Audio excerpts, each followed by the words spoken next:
Haleluya. Selamat pagi saudara-saudara yang dikasihi oleh Tuhan. Mari sama-sama kita kembali merenungkan firman Tuhan pada pagi hari ini. Kita akan melihat di dalam kitab Nabi Yehezkiel, bagian pertama dari kitab Nabi Yehezkiel yang berbicara tentang Tuhan melawan orang-orang Israel, orang-orang Yehuda. Pada pasal yang ke-8, Yehezkiel 8 ayat yang ke-17, firman Tuhan berkata demikian. Lalu firman-Nya kepadaku, kau lihatkah itu hai anak manusia? Perkara kecilkah itu bagi kaum Yehuda untuk melakukan perbuatan-perbuatan kekejian yang mereka lakukan di sini? Bahwa mereka memenuhi tanah ini dengan kekerasan dan dengan itu terus menyakiti hatiku. Sungguh, mereka berkelakuan tak senonoh di hadapanku. Oleh karena itu, aku akan membalas di dalam kemurkaanku. Aku tidak akan merasa sayang dan tidak akan kenal belas kasihan. Dan kalaupun mereka berseru-seru kepadaku dengan suara yang nyaring, aku tidak akan mendengarkan mereka. Saudara-saudara yang dikasihi oleh Tuhan, ini adalah kemurkaan Tuhan kepada bangsa Israel, orang Yehuda, karena kesalahan mereka yang begitu besar di hadapan Tuhan. Apa kesalahan mereka?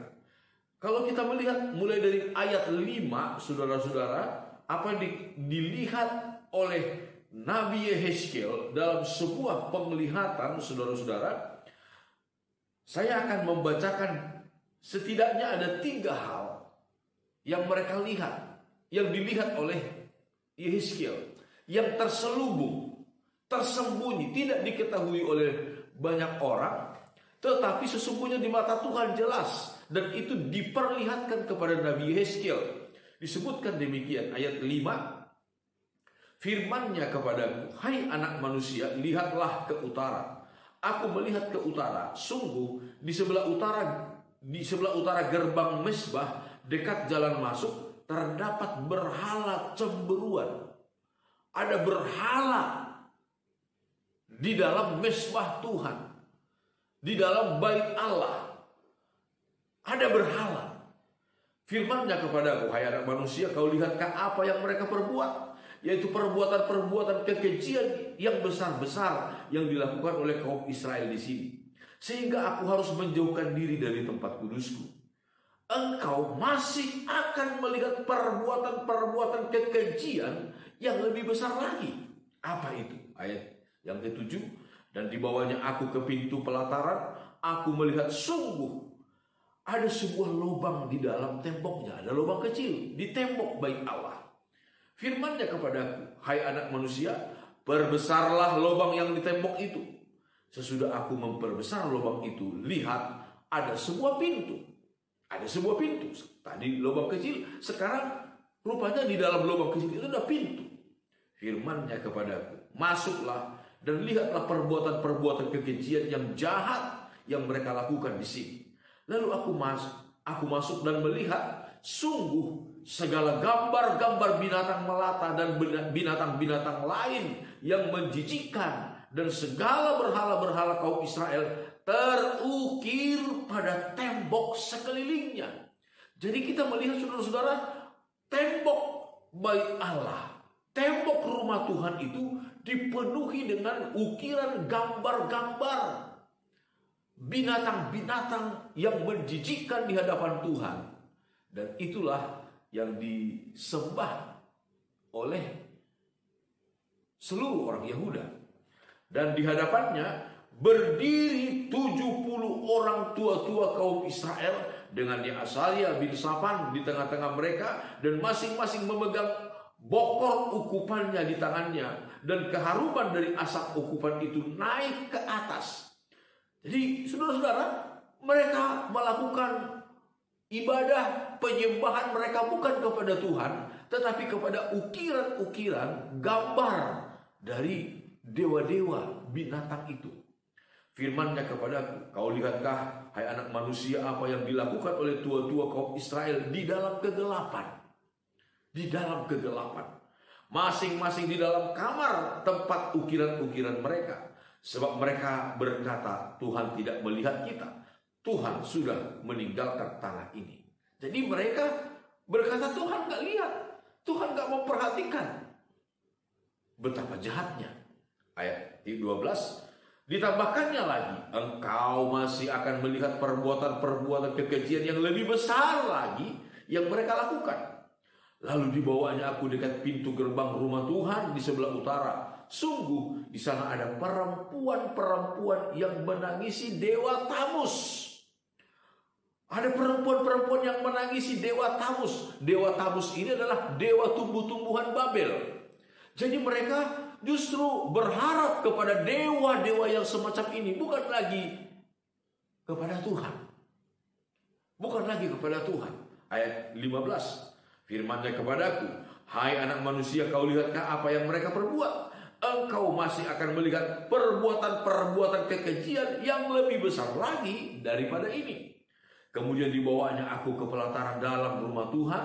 Sungguh dekat jalan masuk ke bait Tuhan, di antara balai bait suci dan mesbah, ada kira-kira 25 orang laki-laki yang membelakangi bait Tuhan dan menghadap ke sebelah timur sambil sujud pada matahari di sebelah timur.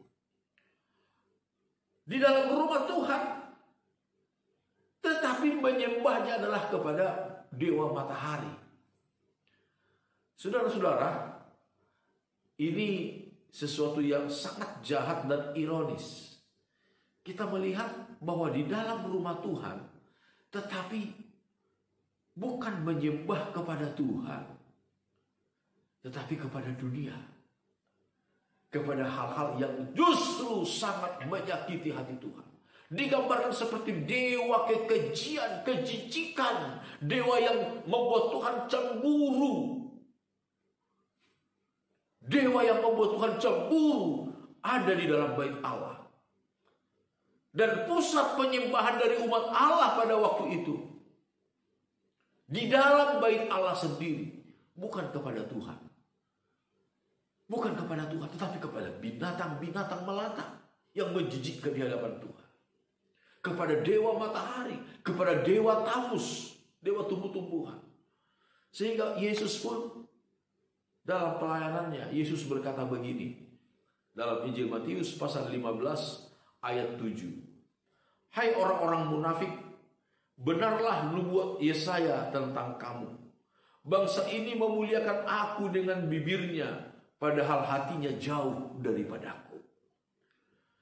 Percuma mereka beribadah kepadaku, sedangkan ajaran yang mereka ajarkan ialah perintah manusia.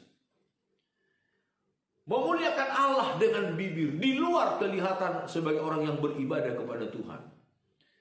Tetapi sesungguhnya yang mereka idolakan adalah justru yang membuat Tuhan cemburu, yang membuat Tuhan marah, sakit hati. Saudaraku yang dikasihi oleh Tuhan, karena perbuatan-perbuatan itu Tuhan berkata, aku akan melawan mereka. Walaupun mereka berseru kepadaku dengan suara nyaring, aku tidak akan mendengarkan mereka. Saudara, tentunya jangan sampai kita mengalami hal seperti itu, di mana Tuhan menjadi cemburu atas hidup kita. Marilah kita beribadah kepada Tuhan dengan segenap kekuatan kita. Saudara, mungkin kekuatan kita kecil, tapi biarlah kita terus setia dengan sepenuh hati kita. Dengan sepenuh hati kita mengiring Tuhan Yesus. Amin. Tuhan Yesus memberkati kita. Mari sama-sama kita berdoa. Bapa kami dalam sorga, segala pujian syukur kami naikkan kepadamu.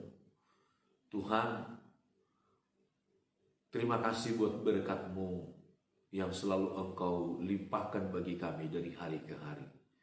Ajarlah kami untuk terus semakin mengasihi Engkau, memuliakan Engkau dalam hidup kami. Kami serahkan seluruh hidup kami ke dalam tangan-Mu di sepanjang hari ini. Tuhan, berikan kami keselamatan, kesehatan, sukacita dan damai sejahtera.